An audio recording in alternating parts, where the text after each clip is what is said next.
देश में petrol diesel के दाम लगातार 20वें दिन बढ़े। आज पेट्रोल के दाम में 21 पैसे और डीजल के दाम में 17 पैसे की बढ़ोतरी हुई है। दिल्ली में अब पेट्रोल 80 रुपए 13 पैसे और डीजल 80 रुपए 19 पैसे प्रति लीटर हो गई है। देश में 1 जुलाई से शुरू होने वाली सभी पैसेंजर ट्रेनों पर ब्रेक लग गया, यानी अब ये ट्रेनें 1 जुलाई को नहीं चलेंगी। रेलवे बोर्ड ने 12 अगस्त तक की ट्रेनें बुकिंग कैंसिल कर दिया। वहीं विशेष ट्रेन सेवा पहले की तरह जारी रहेगी। प्रवासी मजदूरों को ध्यान में रखकर योगी सरकार आत्मनिर्भर यूपी रोजगार अभियान योजना को लॉन्च करने जा रही है। सुबह 11 बजे प्रधानमंत्री नरेंद्र मोदी वीडियो कॉन्फ्रेंसिंग के जरिए इस योजना की शुरुआत करेंगे। उत्तर प्रदेश सरकार आत्मनिर्भर यूपी रोजगार अभियान के तहत 1 करोड़ रोजगार देने का दावा किया है। बिहार में आकाशीय बिजली गिरने से 87 लोगों की मौत हो गई, जबकि कई लोग घायल हुए। बिहार के 23 जिलों में आकाशीय बिजली गिरने से भारी मानवीय क्षति हुई। सबसे ज्यादा 13 लोगों की मौत गोपालगंज में हुई। मुख्यमंत्री नीतीश कुमार ने मृतकों को 4-4 लाख रुपए मुआवजा देने की घोषणा की।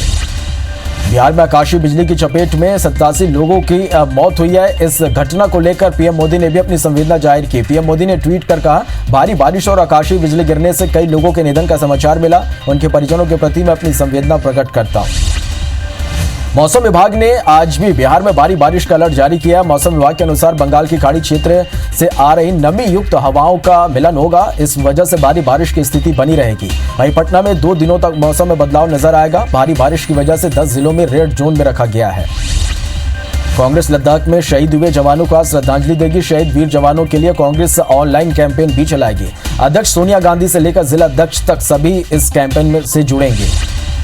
छत्तीसगढ़ के मुख्यमंत्री भूपेश बघेल ने प्रधानमंत्री नरेंद्र मोदी को एक बार फिर पत्र लिखा है। सीएम ने पत्र के माध्यम से पीएम गरीब कल्याण अन्न योजना को सितंबर तक बढ़ाने का अनुरोध किया है। छत्तीसगढ़ सरकार ने अब अनलॉक में और छूट दिया। छत्तीसगढ़ में आज से होटल, शॉपिंग मॉल, रेस्टोरेंट खुलेंगे। वहीं cinema hall, gym, swimming pool, park, theatre और बार, ऑडिटोरियम अभी बंद रहेंगे। छत्तीसगढ़ के अंदर बस संचालन को भी हरी झंडी दे दी गई है। वहीं बस मालिक अपनी मांगों पर अड़े हैं, इसलिए आज बस का संचालन नहीं होगा। परिवहन मंत्री के साथ आज ऑपरेटर्स की बैठक होगी। इसके बाद ही रास्ता साफ हो पाएगा। केंद्रीय मंत्री स्मृति ईरानी के खिलाफ अश्लील टिप्पणी करने पर विदिशा के एमएलए शशांक भार्गव पर एफआईआर दर्ज किया गया है। वहीं बीजेपी कार्यकर्ताओं पर भार्गव की फैक्ट्री में तोड़फोड़ का भी आरोप है। मामले में अभी पुलिस ने विधायक की शिकायत दर्ज नहीं की है, जिसे लेकर शशांक भार्गव आज प्रदर्शन करेंगे। दुनिया भर में कोरोना के मामले बढ़कर करीब 97 लाख हो गए हैं। कुल मौत का आंकड़ा 4,90,000 से ज्यादा हो गया। पूरी दुनिया में 52 लाख से 25,000 मरीज ठीक हुए हैं। दुनिया में अमेरिका, ब्राजील और रूस में सबसे ज्यादा मरीज हैं। अमेरिका में कोरोना से अब तक 25,02,000 से अधिक लोग प्रभावित हुए। अमेरिका में अब तक 1,26,000 से ज्यादा लोगों की मौत हो गई है। वहीं लगभग 10,49,000 से ज्यादा मरीज ठीक भी हुए हैं। कोरोना के मामले में ब्राजील विश्व में दूसरे स्थान पर है। वहां कोरोना मरीजों की संख्या 12,33,000 के पार पहुंच गई है। ब्राजील में कोरोना से अब तक 55,000 से ज्यादा लोगों की मौत हो चुकी है। वहीं इलाज के बाद 6,50,000 के करीब लोग ठीक भी हुए हैं। कोरोना के मामले में रूस विश्व में तीसरे स्थान पर है। यहाँ कोरोना मरीजों की संख्या 6,13,000 के पार कर गई है। रूस में कोरोना से अब तक 8,605 लोगों की मौत हो चुकी है। वहीं इलाज के बाद 3,75,000 से ज्यादा लोग ठीक भी हुए हैं। देश में कोरोना ने 4,91,000 का आंकड़ा पार कर लिया है। देश में अब तक 2,85,000 से ज्यादा मरीज ठीक हो चुके हैं। वहीं 15,000 से ज्यादा लोगों की कोरोना से मौत हो गई है। देश के रिकवरी रेट में भी सुधार हुआ है। महाराष्ट्र में कोरोना के आंकड़े 1,47,000 को पार कर गए। अब तक 6,931 लोगों की मौत हो गई है। महाराष्ट्र में एक्टिव मरीजों की संख्या 63,000 को पार कर गई है। एक दिन में 3,661 मरीज ठीक भी हुए हैं। महाराष्ट्र की राजधानी मुंबई में मरीजों की संख्या लगातार बढ़ रही है। देश की राजधानी दिल्ली में कोरोना मरीजों की संख्या 73,000 के पार हो गई है। अब तक 2,429 लोगों की मौत हो चुकी है। दिल्ली में कोरोना से 44,700 से ज्यादा लोग ठीक हो चुके हैं। एक दिन में 3,390 नए मामले सामने आए हैं। तमिलनाडु में कोरोना मरीजों का आंकड़ा 70,000 को पार कर गया है। कोरोना से अब तक 911 लोगों की मौत हो चुकी है। तमिलनाडु में एक दिन में लगभग 3,509 नए मरीज मिले हैं। वहीं 24 घंटे में 2,236 मरीज ठीक हो चुके हैं। देश में गुजरात कोरोना के मामले में चौथे स्थान पर है। गुजरात में अब तक 29,578 कोरोना मरीज मिले हैं। प्रदेश में अब तक 1,754 लोगों की मौत हो चुकी है। वहीं 21,506 लोग कोरोना को हराकर घर जा चुके हैं। गुजरात में रिकवरी रेट में लगातार सुधार हुआ है। इधर छत्तीसगढ़ में कुल संक्रमितों का आंकड़ा 2,456 पहुंच गया है। प्रदेश में एक्टिव मरीजों की संख्या 715 हो गई है। वहीं अब तक 1,729 मरीज ठीक होकर डिस्चार्ज हो चुके हैं। प्रदेश में अब तक 12 लोगों की मौत हुई है। राहत की बात यह है कि छत्तीसगढ़ में रिकवरी रेट में तेजी से सुधार हो रहा है।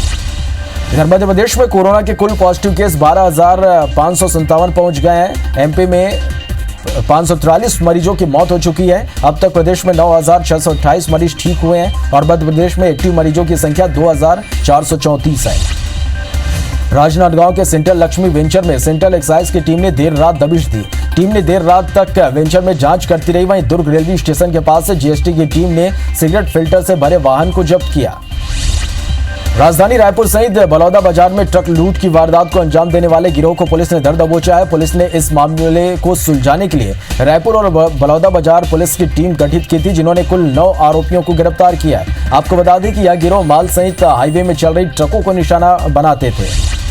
पेट्रोल डीजल की कीमतों में लगातार हो रही बढ़ोतरी को लेकर कांग्रेस एक बड़े आंदोलन की तैयारी में है। विधायक विकास उपाध्याय ने ट्रांसपोर्टरों के साथ बैठक की और आंदोलन की रूपरेखा बनाई। उनका कहना है कि तेल के लगातार मूल्य वृद्धि को लेकर नए तरीके से विरोध कर मोदी सरकार को याद दिलाया जाएगा कि उनके नेता कभी इस तरह की बढ़ोतरी को लेकर क्या बोला करते थे। केंद्रीय पर्यटन और संस्कृति मंत्री प्रहलाद पटेल ने हटा ब्लॉक के हिनोता और गैसाबाद ग्राम पंचायतों में नवनिर्मित गौशालाओं का लोकार्पण किया। मंत्री पटेल ने यहाँ गायों को चारा और भोजन कराया। साथ ही इन गौशालाओं को स्व सहायता समूह के माध्यम से संचालन होने पर मंत्री पटेल ने प्रसन्नता जाहिर की। मध्य प्रदेश में आयुष विभाग ने दावा किया कि उसके दिए काढ़े के बाद कोरोना के पॉजिटिव मरीज भी ठीक हो रहे हैं। विभाग का कहना है कि उसने बीते 1 महीने से कोरोना पॉजिटिव मरीजों पर आयुर्वेदिक काढ़े का जो प्रयोग किया उसके सकारात्मक परिणाम आ रहे हैं।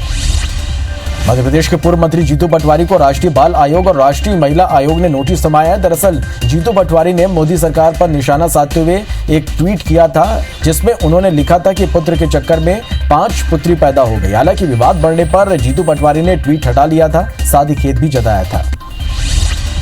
उपचुनाव में सिंधिया समर्थक पूर्व विधायकों की खिसकती जमीन बचाने के लिए शिवराज सरकार ने खजाना खोल दिया। जिन 24 विधानसभा सीटों पर उपचुनाव होने हैं, उनमें से 23 विधानसभा क्षेत्रों में सरकार ने सड़क और पुल निर्माण के लिए 300 करोड़ रुपए के कामों को मंजूरी दी है। कांग्रेस ने इसे दिखावा बताया है। मध्य प्रदेश में बीजेपी सरकार प्रदेश में 26,000 कृषक मित्र बनाने जा रही है। योजना लागू करने के लिए नए सिरे से प्रस्ताव तैयार किया जा रहा है। हालांकि ये पूरी तैयारी पूर्व की कांग्रेस सरकार ने की थी। कृषक बंधु नाम के प्रस्ताव को कैबिनेट से मंजूरी भी मिल गई थी, लेकिन सत्ता परिवर्तन के बाद बीजेपी इसे नए नाम से ला रही है। छत्तीसगढ़ भाजपा में दबी जुबान से मांग उठने लगी कि प्रदेश कार्यकारिणी में हारे हुए मंत्रियों और विधायकों की जगह न दी जाए, बल्कि पार्टी के प्रति समर्पित वरिष्ठ नेताओं और कार्यकर्ताओं को जगह मिले। राजधानी में रायपुर पुलिस ने साइकिल क्लब के सदस्यों की बैठक बुलाकर एडवाइजरी जारी की, जिसमें रिंग रोड और हाईवे पर साइकिलिंग नहीं करने की सलाह दी गई। उनसे एयरपोर्ट रोड की सर्विस रोड पर साइकिलिंग की सलाह दी है। कोरोना संकट के दौरान विदेशों में फंसे प्रवासी भारतीय लौट रहे हैं। 2 अंतर्राष्ट्रीय फ्लाइट इंदौर पहुंची। पहली फ्लाइट शारजाह से इंदौर आई, जिसमें 158 यात्री आए। वहीं दूसरी फ्लाइट किर्गिस्तान के बिश्केक से आई है, जिसमें 148 यात्री पहुंचे। देवी अहिल्या यूनिवर्सिटी के 8 प्रमुख विभागों में एडमिशन के लिए होने वाली सीईटी कोरोना संकट के कारण उलझ गई है। कॉमन एंट्रेंस टेस्ट की परीक्षाएं निरस्त करने की मांग को लेकर आज कांग्रेस का एक दल कुलपति से मिलने पहुंचा। कोरोना संकट काल के बीच परीक्षा नहीं कराने की मांग करते हुए ज्ञापन सौंपा गया। छत्तीसगढ़ में कॉलेज में एडमिशन को लेकर अभी तक स्थिति साफ नहीं हुई है। प्रवेश प्रक्रिया के लिए अब तक 12वीं बोर्ड के नतीजों का इंतजार किया जा रहा था। परिणाम आने के बाद भी छात्रों के एडमिशन के लिए इंतजार करना पड़ सकता है। फिलहाल कॉलेजों में प्रवेश प्रक्रिया के लिए तैयारियां शुरू कर दी गई है। बीजापुर में नक्सली दंपत्ति ने सरेंडर किया है। महाराष्ट्र, मध्य प्रदेश और छत्तीसगढ़ के तहत आने वाले विस्तार प्लाटून नंबर 3 में ये दोनों सक्रिय थे। नक्सली राजे एमला और मंगलू वेका ने एसपी और डीआईजी के सामने अपने हथियार डाले।